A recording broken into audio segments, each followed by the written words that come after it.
کسایی با سمت حرفای سیاسی و خیلی نرم و زیرپوستی از نقاط قوت حزب کارگر تعریف می‌کرد. بعدا معلوم شد که این ربات عاشق پیشه سیاسی اون سال بین 30,000 تا 40,000 پیام به جوانای 18 تا 25 ساله داده. هیچ کس نمیدونه که چند تا از این جوونا به خاطر فعالیت این ربات اون سال رفتن به حزب کارگر رأی دادن. ولی یه چیز تقریبا قطعیه، تو انتخابات اون سال حزب کارگر تو یه سری از مناطق که این ربات با اختلاف چند تا دونه رأی برنده شده و تاثیرش اونقدری بوده که تو جشن پیروزی حزب کارگر از ربات انتخاباتی تیگر و تیم سایبری حزب تشکر ویژه به عمل اومد.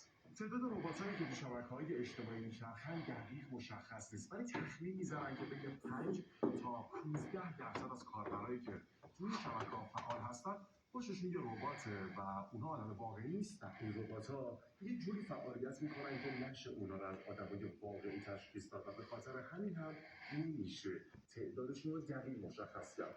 ولی خب یه راهی برای تشخیصشون وجود داره. اولی نشونه این که یه حساب توی شبکه اجتماعی ربات اسمشه. ربات‌ها برای ایجاد کردن یه حساب جعلی بیشتر از یه اسمی استفاده میکنن که از یه رشته عدد تصادفی تشکیل شده.